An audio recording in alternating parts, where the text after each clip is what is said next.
and I'm here to share a little bit about my doctoral research study, which was titled Lost in Transition, Closing the Personalized Learning Gap. I want to give a sincere thank you to the Board of Education and to administration for allowing me to conduct this research study and provide data that will help impact teaching and learning in Middletown, so thank you. So just to give you a little bit of background for how this study came to be, I believe that schools are caught in a little bit of a transition. And students are kind of caught in between these two worlds. One led by teachers who still value that a little bit more traditional models of instruction, still maybe go with that, the way that they were taught approach. And another led by teachers who understand how the world has changed, how the job market has changed, and is trying to align and evolve their practices to meet those students' needs. It's because of these two different worlds that now we see an equity gap happening, where the amount of personalized learning opportunities that students have is directly connected to which teacher or which teachers a student has. So it is this equity issue, and being mindful of some of the bigger issues in education, like low student engagement rate, like students just playing the game of school, like lack of resilience in learning, like students being stressed out by school, that led me to want to engage in this research study, which combines the idea of action research and our district initiative of MTPS Spark, which is grounded in providing students with personalized learning experiences that are tied to their strengths and interests. And I make the distinction of action research because this is not just research for the sake of doing research. It's research with the intent of transformation. It's research with the intent of change, of using the data to make changes, to modify, to better, change our practices and modify to best serve our students. So the purpose of my study was to basically evaluate how the MTPS Spark initiative and how these personalized learning experiences, how they impacted teachers and students. So I framed my research study with two research questions. The first one was I was trying to see, does integrating these personalized learning experiences that are tied to students' strengths and interests, does it change the perceptions of current instructional practice from teachers and students? And the second one is, does integrating these practices have an impact on student engagement and student attitudes towards learning? Just to give you an idea of what my study looked like, I was targeting perspectives of teachers and students of elementary, middle, and high school. How it worked is I had a pre-survey of the teachers and students, and then the intervention was the implementation of the Spark initiative, and then I post-surveyed them after the initiative and the projects were completed. I used an independent samples t-test, which basically allowed me to test the difference between the pre and post test to see if it was statistically significant change. So I broke down my results just so you could see a little bit easier by research question. So the first one, I was trying to see if integrating these personalized learning practices change the perception of instruction. MTPS Spark initiative is something that is usually just a small part of the time spent at school. So how can integrating these practices in that small time change the perception of instruction? The areas of personalized learning practices that were targeted, that were also in the study, was student choice, student-directed learning opportunities, opportunities for students to explore their passions and interests, and opportunities for students' self-reflection. So the first interesting piece of data from my study was the pre-test, because it showed a huge variance that kind of exists between the teachers. So if you look, these are the different domains. Teachers were basically asked to rate themselves from very low to very high of the level of these different instructional practices that they perceived that they were incorporating. And as you can see, there's teachers who rated themselves as having high or very high levels of these instructional practices, and teachers who rated themselves as having low or very low levels. The same kind of trends were evident in the student side of things. Again, there's students who agreed or strongly agreed with these, that they were getting a substantial amount of these different practices, and then there were students who disagreed or strongly disagreed. So it's this variance between the different responses of the teachers and students that shows that there is a gap here, and it is an issue of equity, because there's students who are getting potentially some higher levels of these practices and lower levels. However, after implementing the Spark initiative and after implementing these personalized learning practices, there was a statistically significant increase in every single one of these areas of the perception of instruction. And that goes for teachers and for the student side of things. So that means that more more teachers were including more of these instructional practices, and therefore more students were feeling and perceiving that they were getting more of these instructional practices. And just kind of tying into the action research part, this was something that was important for that because I asked teachers to identify some of the barriers and challenges that prevented them from potentially integrating some of these practices in both student-directed learning and opportunities to explore their strengths and interests. There's a pre and post test for each one for the teachers. The pre-test was from teachers who may or may not have been implementing these practices based on where they fell on that scale initially, and the post test was barriers and challenges that existed after they still implemented the Spark initiative. So you could see, there's time, standards, and curriculum as some of the prevalent themes, and then on the post test you see time, choosing topics, teacher support, home variables, things like this. So this is data that allows us to now look at this and say, okay, here's things that we need to do to move forward to support the teachers, to provide different professional development, to make sure that we're addressing these things and trying to remove some of these barriers that exist. The second research question was, does integrating these practices, does it impact student engagement and attitudes towards learning? For student engagement, the areas that were targeted was enthusiasm about learning in school and interest and engagement in school.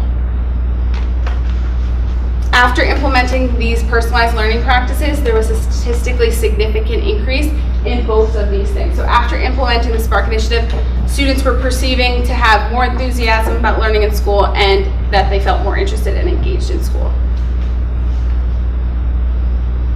I also studied the attitudes towards learning of the students. So these were the areas that were targeted for that. Importance of learning in school, importance of learning process, caring about grades versus feedback, fear of failure, fear of bad grades, setbacks causing discouragement, and stress in school. So the pre-test results were also a very important part of this because it showed where the students were coming from. This was the percentage of students who either agreed or strongly agreed with these statements. So 84% of students said that they think that the learning that they do in school is important.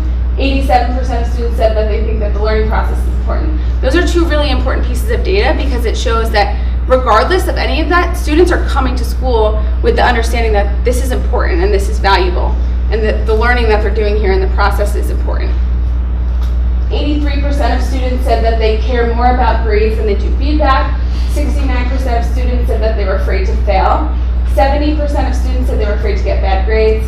75% of students said that setbacks do not discourage them and they don't give up easily. And 58% of students said that they feel stressed in school.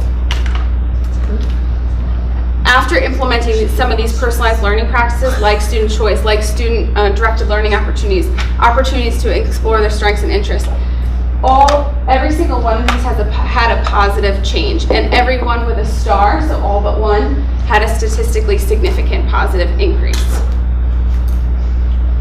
And just to give you like a little bit of a better visual for that, so the ones on the top, those were the ones that showed a positive increase. The ones with the stars were statistically significant. So importance of learning in school went up, importance of learning process went up, setbacks not discouraging them had a positive increase. And then on the bottom, all of these had a statistically significant decrease, which was a positive change. So caring more about grades than feedback went down, fear of failure, fear of bad grades, and feeling stressed in school all showed a statistically significant decrease after integrating some of these personalized learning practices. And I think it's important to just highlight the feelings of fear and stress because these are three things that are really important for the culture of learning, and they all decreased by about 20%, which is pretty good. And I think that moving forward, we want to continue to make sure that we are doing everything and finding strategies and practices that help us decrease that. So moving forward, I think it's really important that we continue this cycle of action research aligned with our district goals. It allows us to continue to improve and have that culture of growth where we are collecting data, analyzing the data, seeing where we can improve and seeing where we can take what we learn from the students, from the teachers, from anyone involved in the stakeholders, and how we can make changes and ultimately move forward. I also think that it's important, and I think that the data from my research study shows that we need to continue to develop practices that marry curriculum and these personalized learning practices so that we make it easier for teachers, we remove some of those barriers for teachers, and we are making sure that we're maximizing educational opportunities for students as individuals. Also, that we continue to embrace a process-driven culture. So by that, I mean valuing the learning process just as much, if not more, than the final product or the test score or the grade. Really putting our attention and our value on the process itself. How students are, dealing with when they fail, how students are managing their time, how students are, channeling their creativity, all of these things, getting resources, collaborating with others, all of those things, how they're accomplishing those goals is where we need to place our attention and focus. And then finally, I think it's important that we continue to encompass a broader view of success. As educators, it's very easy to define success by something that's easily quantifiable, like academic achievement.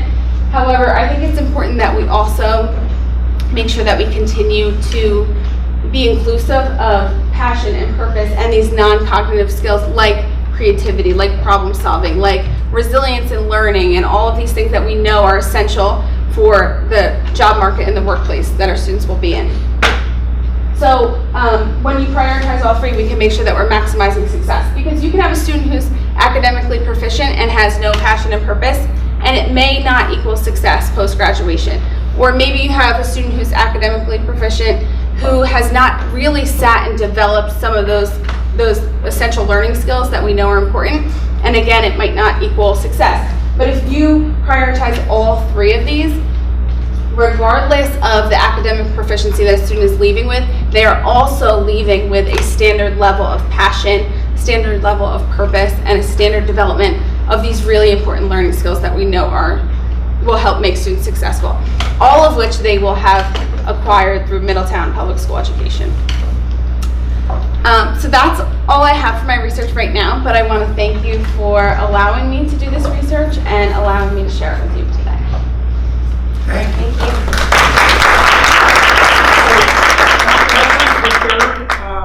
In the time that I've been here, educator from Middletown to present and talk to the board about their research and their work, but she's the first teacher leader. And I think first of all, this research is very important and central to what we're doing in our work in the district. And I'm grateful to Dr. Hesslein and a lot of other teacher leaders who are working not only to be the best educators they can be, not only to study the latest research, but actually participate in the research. And I believe that cultural shift is not only important for students, it's important for educators as well. So I think us modeling a model of giving teachers voice, choice, direction, actively involved in curriculum the way we do here in Middletown, and driving our district initiatives gives us a better opportunities for teachers to celebrate student voice and student choice, and give students the opportunity to direct their own learning and provide authentic learning opportunities, which that we talk a lot about the growth mindset for our students and our staff. Leading and learning go hand in hand for students and for staff. And those consistent processes will develop that culture that really celebrates lifelong learning and develops those skills. So thank you, Dr. Hesslein, for your work. Thank you.